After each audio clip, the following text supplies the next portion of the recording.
오늘 말씀은요, 종이 상전에게 또 상전이 종에게 어떤 마음과 어떤 태도로 상대하는 게 좋겠는지에 관해서 하시는 말씀입니다.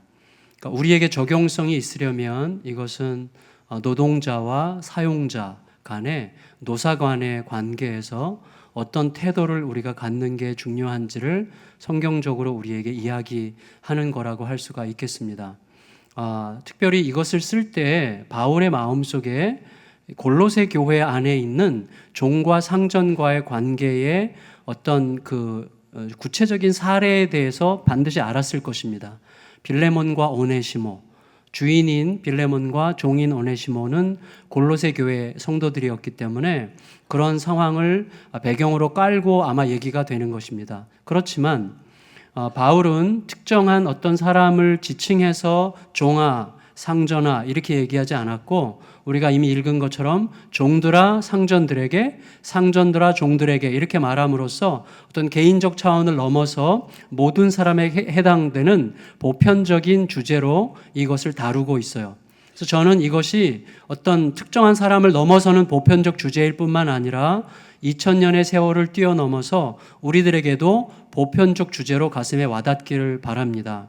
노동자와 사용자 사이에서, 우리가 노동자 아니면 사용자잖아요. 물론 잠정적인 노동자, 잠정적 사용자도 있을 수 있겠지만 어쨌거나 그런 보편성에 대해서 생각하면서 우리가 이 말씀을 받으면 좋겠다고 생각이 됩니다.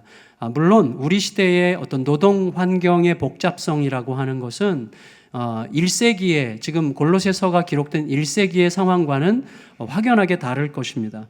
노동의 종류, 가지수도 엄청난 차이가 나겠고, 사람과 사람과의 관계도 오늘날은 굉장히 복합적이고 굉장히 복잡하다고 할 수가 있겠습니다.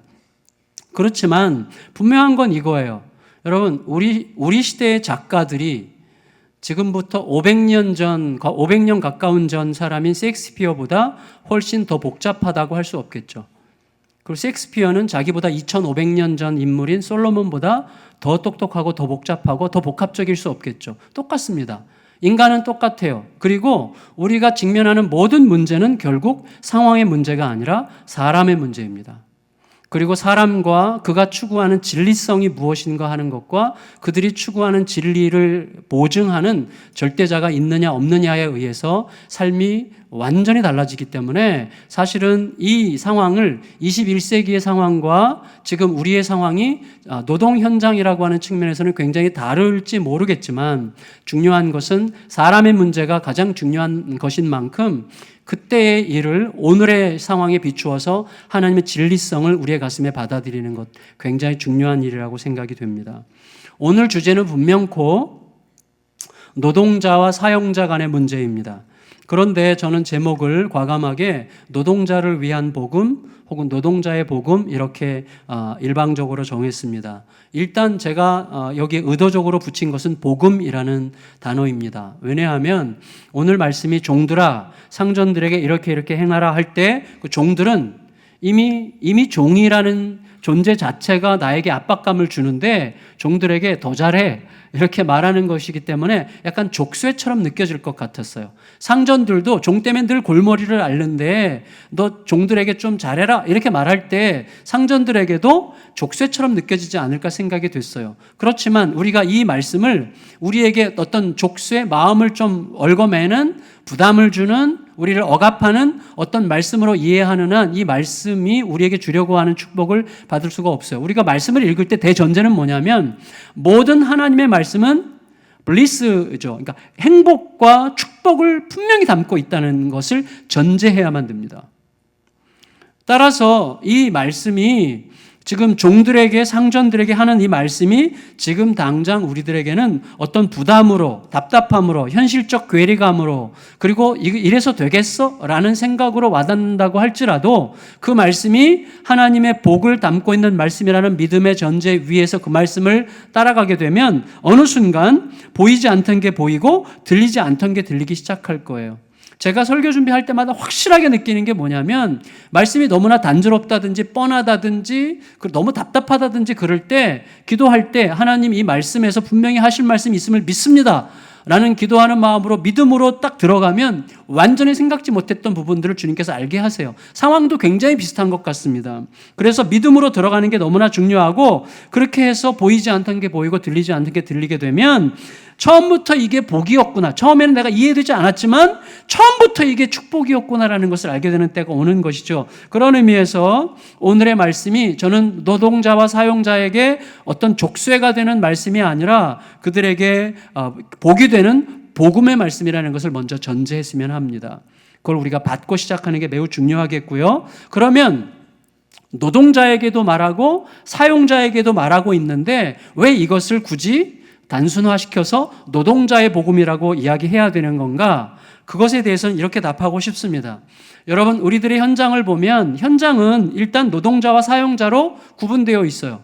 근데 노동자와 사용자는 기본적으로 우리들의 마음속에서 대립적 구도 속에서 이해가 되죠. 보통 우리가 갑을 관계라고 이야기 보통 많이 하는데 대립적 관계죠. 특히 대한민국 같은 데는 워낙에 우리들이 다혈질이니까 우리나라에서 뭐 외국도 마찬가지겠지만 우리나라에서 특히 노사관계라고 할 때는 그 주제, 그 단어가 떠오를 때는 항상 분규, 노사 분규, 그다음에 노사 투쟁, 그다음에 불신, 이런 어떤 격렬한 단어들과 함께 등장하는 주제가 노사 문제란 말이죠. 물론 우리가 잘 모르는, 그렇지만 간혹 노사 화합이 굉장히 자연스럽게 잘 되는 회사들이 틀림없이 있을 거라고 생각합니다. 그럼에도 불구하고 근본적으로 사람은 자기 중심적이기 때문에 언젠가는 어느 때가 되면 자기 중심성을 가지고 뭔가 상황을 지배하려고 하는 욕망이 끝없이 우리에게 있기 때문에 이 자기 중심성이 세상을 지배하는 한 이 대립적 구도라고 하는 것은 계속해서 드러나는 우리들의 굉장히 중요한 과제가 될 거라고 생각이 됩니다. 여러분, 이 대립적 구도라고 할 때 대립적 구도의 전면에는 뭐가 있어요? 더 받으려고 하는 자와 덜 주려고 하는 자가 있죠. 더 받으려고 하는 자와 덜 주려고 하는 자가 있습니다. 그런데 이 더 받으려고 하는 자가 더 받으려고 할 때, 덜 주려고 하는 자가 덜 주려고 할 때 이 부분 때문에 항상 대립적 구도가 생기는데, 이 부분을 벗어나기 위해서는 어떻게 하면 더 받을 것인가, 어떻게 하면 덜 줄 것인가, 어느 정도 선에서 정치적 타협을 할 것인가, 이런 문제가 아니어야 돼요. 이 문제가 근본적으로 다루어지려면 존재 인식의 변화에서부터 시작이 돼야 됩니다. 무슨 말인가 하면, 제가 전에 그런 말씀 드렸죠. 자녀 교육을 가장 잘하려면 어떻게 자녀를 교육할 것인가, 그따위 얘기를, 죄송합니다. 그따위가 아니라 그런 친절한 이야기가 도움이 그렇게 안 될 수도 있습니다. 어떻게 할 건가 아니라 제일 중요한 게 뭐예요? 자녀에 대한 존재 인식의 변화예요. 이 자녀가 나 이상으로 충분히 하나님의 인도함을 받을 수 있는 하나님의 자녀라는 존재의 인식이 내 안에서 나 알아요. 나도 그거 다 그렇게 해요. 안 하거든요. 나 그거 알아요. 모르거든요. 진짜예요. 우리가 알아도 몰라요. 안다고 생각할수록 몰라요. 그래서 여러분, 그 존재를 내가 어떤 존재로 생각하느냐에 의해서 모든 게 나오는 거예요. 내 두려움, 내 염려, 내 불신의 투사물이 되는 거예요. 대부분의 문제는. 그 존재를 그 존재로, 하나님 앞에 서 있는 존재로 인식할 때라야 모든 문제의 변화가 시작되는 것입니다. 따라서 이 노사간의 문제도 마찬가지예요. 서로의 존재에 대한 인식부터 시작이 돼야 돼. 인식이 변화되기 시작해야 되는데, 노동자는 사용자를 볼 때 항상 자기를 사용하는 자, 울고 먹으려고 하는 자, 많이 부려먹고 적게 주려고 하는 자라고 하는 대립적 관계 속에서 그 사용자의 존재를 규정하고 있어요, 내 마음속에서. 사용자는 노동자를 그런 식으로 규정하죠. 나를 위해서 내가 써야 되는 인간들, 그리고 좀 많이 써먹고 적게 줌으로 내 이윤을 더 챙기고 싶은, 물론 제가 지금 너무 단순화시키는 것을 용서해 주세요. 그러나 그런 대립적 구도 속에서 서로의 존재를 생각하기 때문에 문제가 거기서부터 다 시작이 되는 것입니다. 여러분, 가장 성공한 영화 배우 중에 하나, 동양 사람 중에 최고로 성공한 사람으로 치는 사람이 지금 성룡인데, 성룡. 아카데미에서 엄청난 공로상인가 명예상을 받았죠. 성룡은 지금도 홍콩에서 엄청나게 존경받는 사람이거든요. 홍콩에 저도 한 번 가봤는데 성룡 집 앞에 굉장해요. 그 성룡을 사람들이 존경하는데, 그런데 저는 지금 성룡을 훌륭하다고 말하려고 하는 게 아니라, 성룡이 처음에 스턴트맨으로 시작할 때 스턴트맨으로 똘마니 둘을 데리고 다니면서 이제 했는데, 자기가 메인이고 똘마니 둘은 자기 보조 아니에요? 근데 첫 번째 출연한 작품에서 180만 원을 받았어요. 그럼 분배를 이제 메인과 똘마니가 분배해야 되잖아요. 그때 성령이 60만 원씩 똑같이 배분을 했다는 거예요. 그거를 이 똘마니 출신들이 40년이 지난 지금까지도 감격스럽게 이야기해 울면서, 이유가 뭐예요? 이건 돈의 문제가 아니라 존재 문제라는 것을 제가 말씀드리려고 하는 거예요. 성령이 훌륭하다가 아니라 이게 존재 문제예요. 내가 그 존재를 내 똘마니로 인식한 게 아니라 내 형제로 인식했다는 거예요. 그리고 지금 성령 주변에는 그런 형제들이 엄청나게 많습니다. 자, 모든 문제는 어떻게 하느냐의 방법의 문제가 아니라 그 사람을 내가 어떤 존재로 생각하느냐에서부터 모든 문제가 시작된다는 것입니다. 그러니까 사용자와 노동자가 아니라 형제로 인식하느냐의 문제예요. 자, 그 부분을 우리가 생각했으면 좋겠는데, 노동자와 사용자가 서로 간에 서로를 자기와 같은 노동자로 볼 수 있어야 됩니다. 저는 그걸 과감하게 말씀드리고 싶은데, 무슨 말인가 하면, 노동자가 자기를 고용한 사용자를 볼 때에 그가 나와 같은 노동자라는 사실을 인식해야 돼요.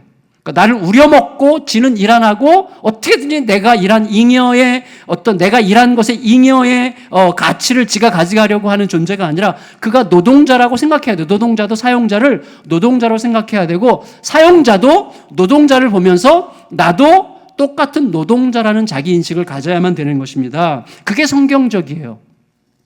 왜냐하면 여러분, 노동은 타락에 대한 하나님의 징계의 산물이 아니에요.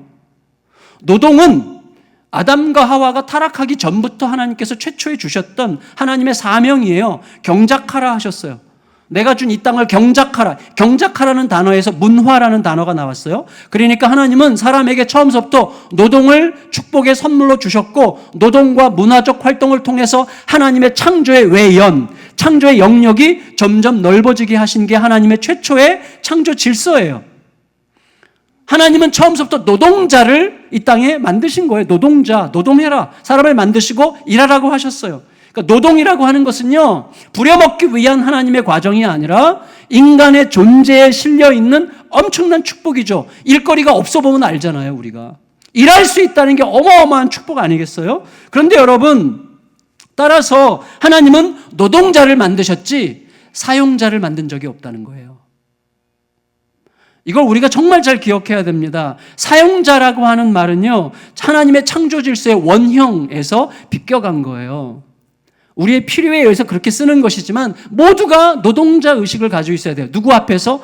하나님 앞에서 내가 겸비하게 그분의 것을 경영하는 노동자여야만 된다는 거예요. 그게 자기 인식이어야 되는 것입니다. 그러니까 우리가 너무 쉽게 사용자적 마음을 가지고 야야 그냥 걔 데려다 쓰면 돼. 예를 들어 제가 우리 교육자들을 볼 때 좀 마음에 안 드네. 어떻게 하면 딴 부속품으로 바꿀까? 뭐 이런 식의 생각을 하는 순간 저는 하나님 앞에서 지금 노동자로 존재하지 않는 거예요. 여러분, 자, 이것과 관련해서 이제 중요한 몇 가지 이야기를 말씀드리고 싶은데, 오늘 본문은 종에게, 상전에게 따로따로 이야기하고 있습니다. 그래서 여러분, 종과 상전으로 양분되어 있던 현실을 그대로 인정해요.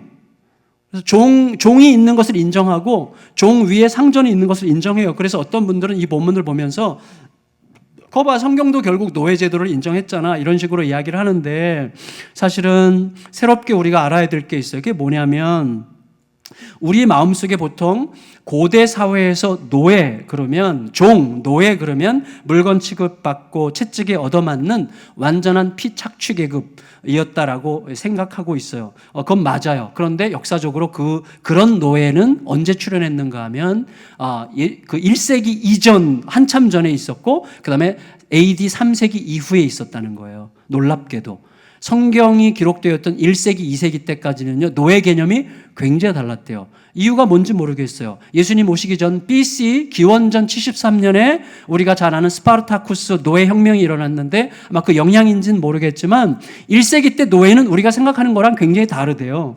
1세기 이 골로새서가 쓰여 있을 당시의 노예는요, 그 복장이라든지 그가 어디 종족 소속이라든지 그의 언어라든지 이런 것들에 의해서 그가 노예라는 게 뻔히 드러나는 그런 과정이 아니었다는 거예요. 거의 일반 자유인과 구별하기 어려웠다는 거죠.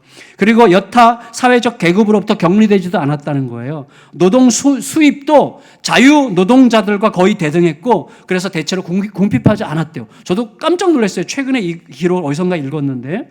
따라서 여러분, 이 1세기의 노예들 중에는요, 충분한 자금을 모아가지고 자기 자유를 사는 경우가 많았는데, 노예 생활 10년에서 15년이면 자유를 살 만큼 모을 수 있었고, 그리고 30대 후반까지 후반이 지나서까지 노예로 머물러 있는 사람들은 거의 없었다는 거예요.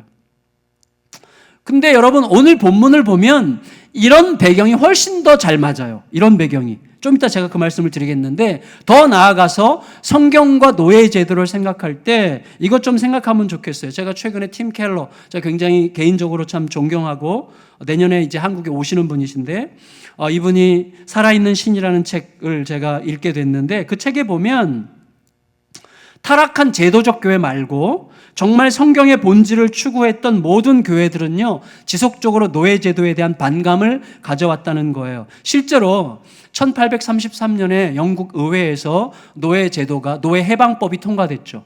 이거는 역사상 불가사의라는 거예요. 왜냐하면 이 법이 통과될 때 그 배경에 엄청난 기독교적 헌신이 결정적이었는데, 여러분, 모든 종류의 정치적 결정, 정치가들의 결정 아니었습니까? 근데 모든 종류의 정치적 행위, 정치적 결정은 궁극적으로 이득을 취하기 위한 행위일 수밖에 없어요. 그래서 모든 정치적 선택은 경제적인 부분과 긴밀하게 연관이 되기 때문에 안정적인 재정의 확보라든지 수익에 대한 확실한 보장이 없으면 절대로 정치적 결정을 하지 않는다는 것입니다. 거기에서 교회가 결정하는 헌신, 희생, 이런 거는 정치판에 있을 수가 없어요.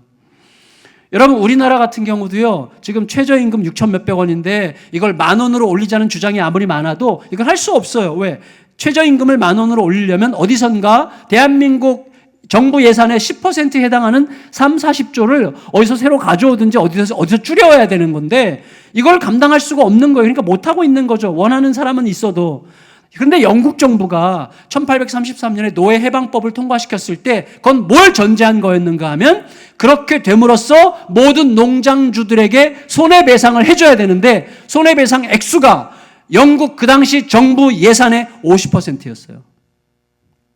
그러니까 있을 수 없는 일이 생긴 거죠. 그래서 그 당시 어떤 사람들이 이 상황을 놓고 자발적 경제적 학살이라고 부르든지 경제적 자살이라고 불렀다는 거예요. 너무나 이건 불가사의한 사건이라는 거고 있을 수 없는 사건이 일어났다는 것입니다. 이 결정 뒤에는 수많은 그리스도인들의 자발적인 자기 권리 포기의 선언과 헌신이 있었고요. 그 배후에는 우리 모두를 동등하게 구원받을 존재로 여기시는, 우리를 고귀한 한 존재로 받으시는, 한 사람을 존재로 받으시는 예수의 복음이 거기 있었기 때문에만 가능했다는 거예요. 여러분, 우리들의 어떠한 사회적 차별, 신체적 차별, 경제적 차별도 아무것도 아닌 것처럼 만드시면서 우리를 오직 한 사람의 고귀한 존재로 받기 위해서 자기의 목숨을 던지신 예수 그리스도의 사랑의 복음만이 우리의 가슴속에 들어올 때 가능한 역사가 이런 역사라는 것입니다. 이게 역사의 발견이에요. 그런 의미에서 성경이 노예제도 지지한 거 아니냐라고 하는 주장은 단순하고 섣부른 주장이 되는 것입니다. 먼저 바울은 종들에게 이렇게 말해요. 종들에게 3장 22절 다시 한번 읽겠습니다. 3장 22절 시작.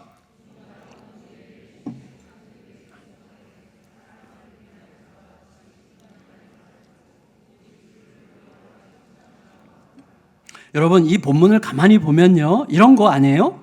종들아, 육신의 상전들에게 순종하되 사람을 기쁘게 하는 자와 같이 눈가리만 하지 말라. 이 말은 뭐죠? 눈가림할 여지가 많은 종의 상황이 전제될 때만 할 수 있는 말이죠. 여러분, 눈가림을 하면 바로 죽음인 상황이 AD 3세기 이후의 노예예요. 근데 이때는 종이 주인을 약간 우습게 보고 또 약간 주인을 짚어보면서 자기 이윤을 추구하면서 게으름을 피우면서 안일하게 굴 수 있는 어떤 사회적 배경 아래서만 할 수 있는 말을 지금 바울이 하고 있는 거죠. 여러분, 따라서 바울이 이렇게 말하는 배경에는요, 당시 종들이 주인에 대해서 상당히 자유롭게 자기 이익과 안일함을 추구할 수 있는 상황이 있었다는 거예요. 그에 따라서 상전의 눈을 속이거나 상전에게 신실하지 않은 태도로 월급만 챙기거나 주인을 기만할 수 있는 여지가 얼마든지 있었던 상황을 전제로 해서 지금 종들에게, 상전들에게 신실해라 이렇게 말하고 있다는 것입니다. 그런데 여러분, 그랬던 종이 그리스도인이 됐어요. 그리스도인. 그럼 어떻게 되는 것이죠? 그렇게 되면 바로 그때부터 이제 뭐부터 바뀌는 거죠? 자기 존재에 대한 인식부터 바뀌기 시작하는 거죠. 모든 변화는 나를 누구라고 생각하느냐, 타자를 누구라고 생각하느냐, 그 존재에 대한 인식에서 모든 변화가 시작되는 것입니다. 자, 이 종이, 게으름 피울 가능성이 많았던 종이 그리스도인이 됐어요. 그렇게 되면 바로 자기 자신의 존재에 대한 인식이 달라지게 되는데, 그는 여전히 법적으로는 주인에게 매여 있어요. 상전에게 매여 있어요. 그렇지만 그가 그리스도인이 되는 순간 자신의 영적 실체가 바뀐 것을 알게 되죠. 그의 영적 실체는 아무에게도 매이지 않은 자유인이죠. 여러분, 제가 극단적인 말을 드리자면 감옥 안에서도 자유할 수 있는 사람이 있고 감옥 밖에서도 매이는 사람이 있을 수 있잖아요. 가장 단순하게 말하자면. 마찬가지로 이 사람이 법적으로 자기 상전에게 매여 있다고 할지라도 그리스도의 사람이 되는 순간 그는 누구에게도 매이지 않는 진짜 영적 실제적 자유인이 됐다는 거죠. 그는 영적 실제에서는 아무에게도 매이지 않는 자유인이 됐어요. 그런데 중요한 건 뭐죠? 실은 예수 그리스도께 적극적으로 매인 예수 그리스도의 종이 됐죠. 그래서 이 사람의 실체가 자기 존재에 대한 인식이 이렇게 달라지는 거죠. 나는 누구에게도 매이지 않는 자유인이에요. 그러나 자발적으로 그리스도의 사랑에 매인 그리스도의 종이죠. 그래서 예수 그리스도께 매인 자유인, 혹은 누구에게도 매이지 않는 자유인으로서 예수 그리스도의 종으로 자기 자신을 인식하기 시작하는 것이고, 거기에서부터 모든 것에 대한 해법이 나오는 것입니다. 여러분, 나의 사회적 신분과 아무 상관없이 나를 받으시되 영원토록 영광스러운 존재로 받으신 그 은혜의 복음이 내 현실이 되었기 때문에 나는 이제 상전에게 매인 종이 아니라 자발적인 사랑으로 주님께 매인 종으로 오늘을 살고 있는 것입니다. 그런 의미에서 바울이 말하는 게 뭐예요? 오직 주를 두려워하라 그랬어요.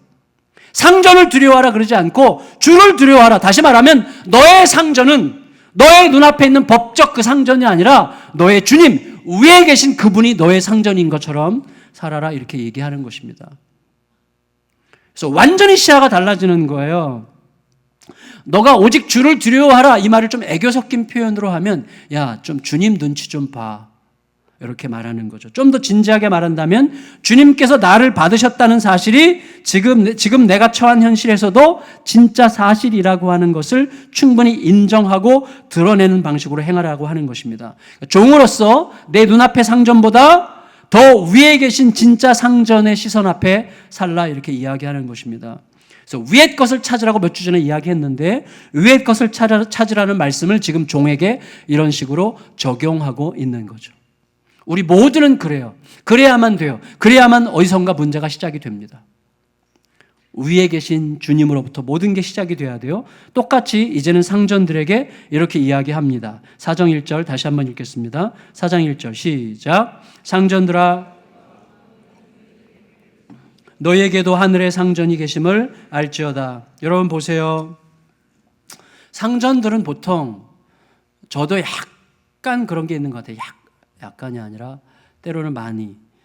여러분, 기득권 있잖아요. 기득권이라는 거. 제 개척 멤버잖아요. 기득권이라는 게 이게 묘한 게 있는 거예요. 참 묘한 게. 이게 무서운 거예요. 근데 가진 자들은 기득권을 확실하게 주장할 수 있죠. 뭔가를 가진 자들은. 누구나 다 인정하니까. 나도 인정하고 모두가 인정하니까. 근데 이 기득권을 강하게 느끼면 느낄수록 의와 공평 베푸는 일을 비웃게 돼요. 외면하기가 쉬워져요.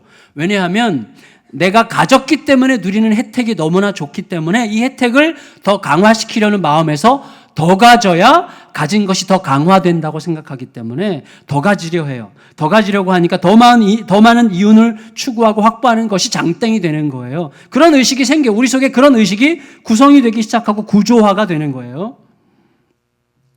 그건 무슨 뜻이죠? 다른 식으로 말하면 그가 그렇게 내가 내 이윤을 좀 더 챙기고 그리고 내가 사람들에게 인정받을 만한 객관적 조건을 더 챙기는 게 더 중요하다라고 생각하게 되는 이유는 자신에게 하늘의 상전이 있다는 사실을 모르거나 인정하고 싶지 않기 때문이죠. 그 하늘의 상전이 의와 공평을 원하는 분이라는 사실을 모르고 있거나 인정하고 싶지 않기 때문이죠. 그 하늘의 상전이 의와 공평으로 모든 것을 판단하실 날이 속히 오고 있다는 사실을 모르거나 인정하고 싶지 않기 때문이죠. 좀 더 정직하게 말하면 그 사실을 알지만 모른 척하는 거죠. 여러분, 그거 알고 있다는 사실을 어떻게 알 수 있습니까? 그 자신도 자기에게 부당하게 대하는 자기 위에 자기보다 더 큰 권위를 가진 더 이 회사의 더 메인 회사, 더 상위 업체 사장에 대해서는 의와 공평을 가진 절대자의 심판을 내가 청원하고 있잖아요. 우리 항상 그래요. 내가 누군가에게 의와 공평을 시행하지 않으려고 하는 나는 사실 누군가에게는 의와 공평을 원하고 있어요.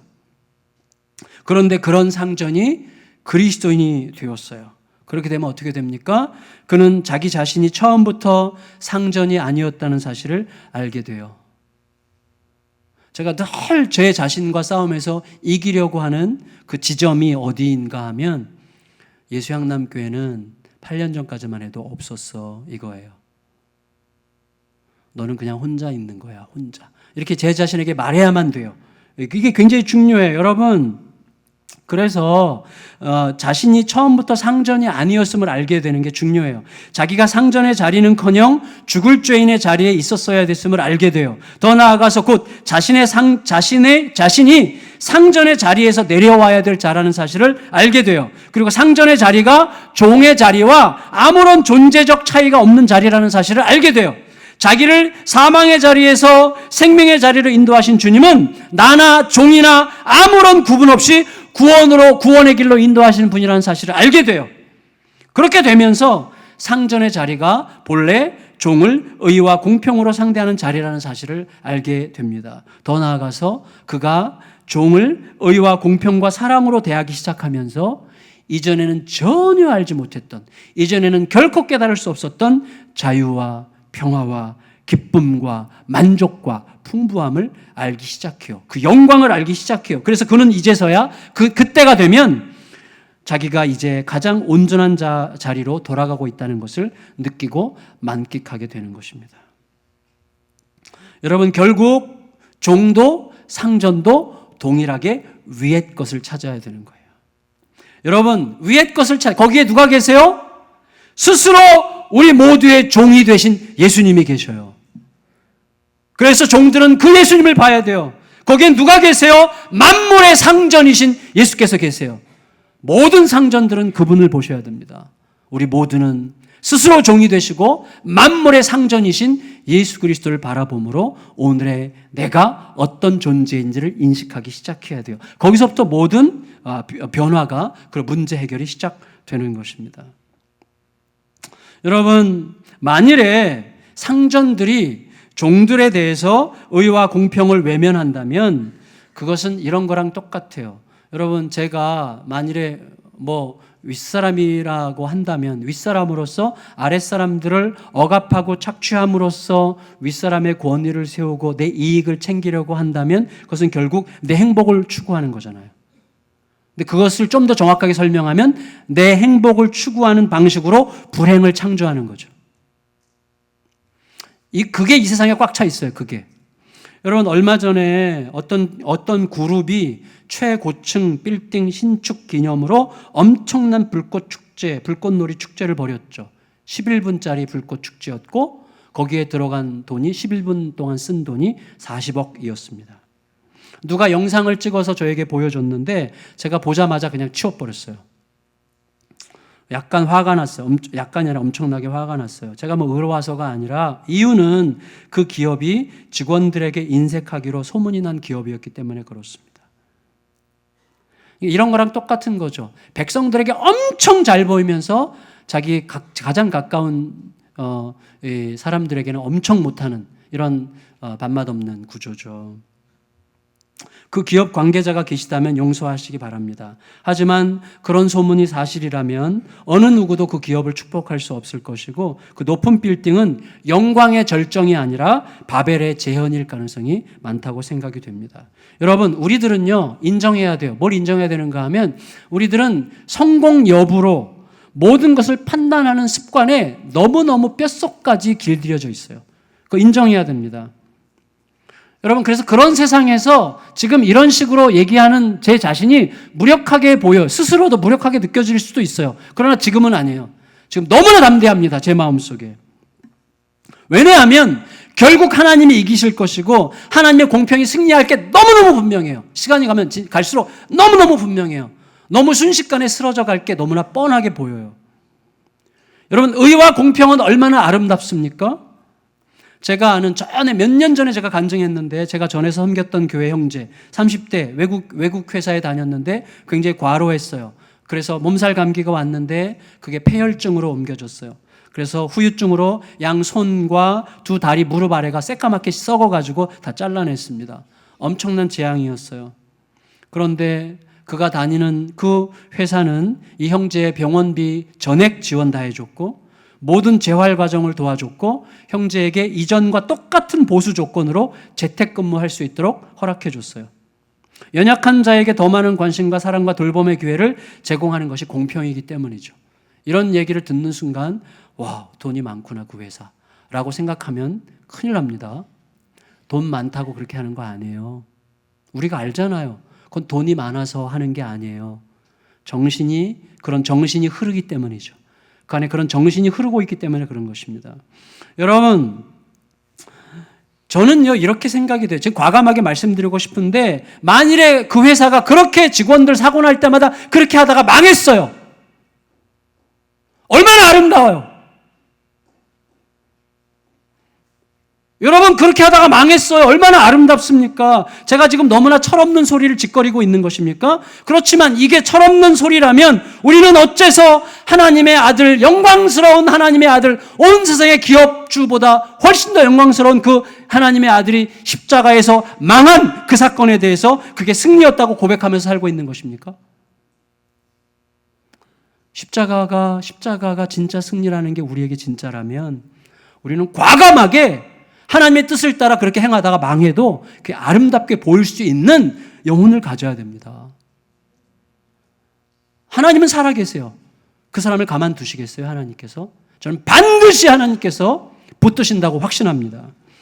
여러분, 제가 물론 이렇게 말하면서도요, 성도들의 삶을 생각하면 안쓰러운 마음이 가시지 않습니다. 노동자는 노동자대로, 사용자는 사용자대로 애매하고 힘겨운 상황과 이야기들이 얼마나 많겠어요. 정규직과 비정규직 사이에서, 대기업과 하청업체 사이에서, 1차 하청업체, 2차 하청업체, 심지어 3차 합청업체, 우리나라에 그 안에 얼마나 많은 상처와 피눈물 나는 이야기들이 진짜 많습니까? 저는 그 현장에 없지만 언뜻 듣기만 해도 막 피가 거꾸로 솟아오르는 그런 사연들이 너무나 많은 것 같습니다. 줄줄이 이어지는 이런 연쇄고리 사이에서 위축되고 소멸되고 죽어나가는 일들이 얼마나 많습니까? 여러분, 우리들은요, 어느 누구도 노동 현실에 대해서 함부로 말할 수가 없다고 생각이 됩니다. 그럼 어떻게 하라는 거예요? 애니 딜러드라는 작가는 이렇게, 이 사람이 작가로서 대자연 속에서 영감을 받고 싶어서 버지니아에 있는 큰 숲속에 들어가서 1년을 살았어요. 자매님, 여자분이. 애니 딜러드라고.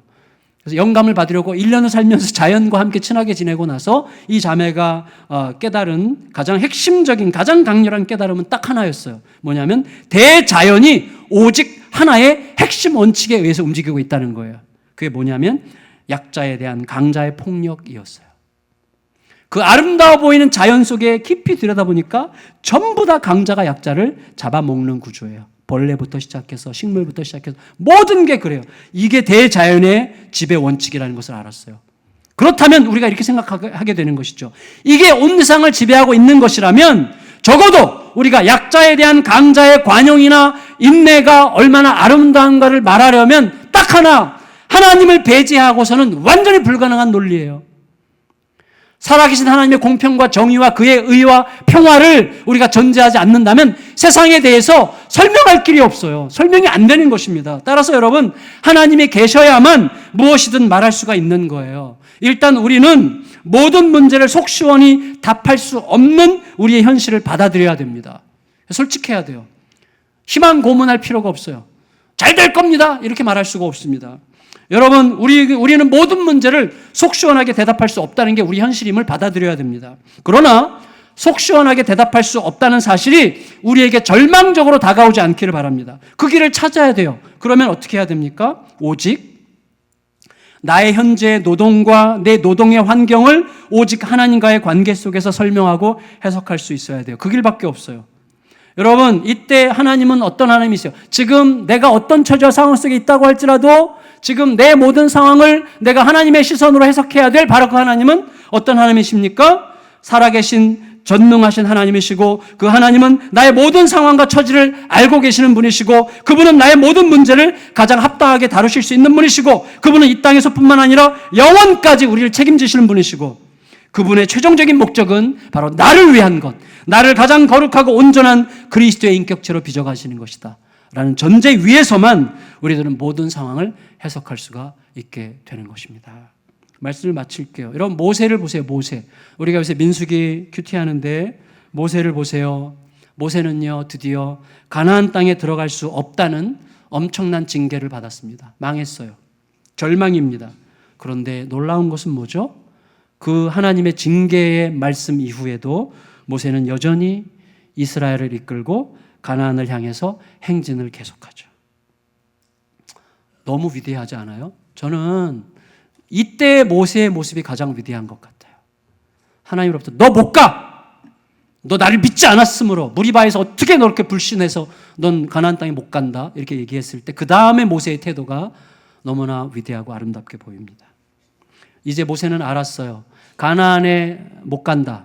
그러나 가나안에 가든 못 가든 내가 지금 처해 있는 현실이 혼란스럽든 혼란스럽지 않든 이해할 수 있건 이해할 수 없건 간에 지금 나에게 가장 중요한 것은 내가 지금 하나님과 함께 가고 있느냐 그것뿐이구나 라는 것을 알게 됐어요.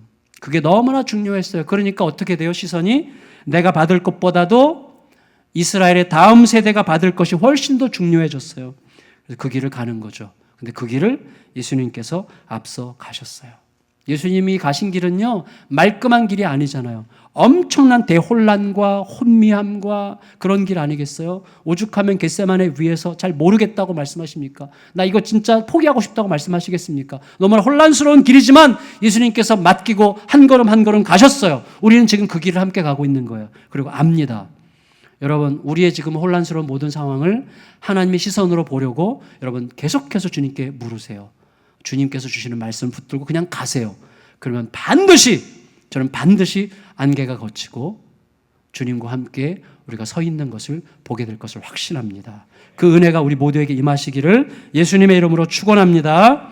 우리 다 같이 자리에서 일어나셔서 온 맘 다해 사랑합니다 찬양 부르겠습니다.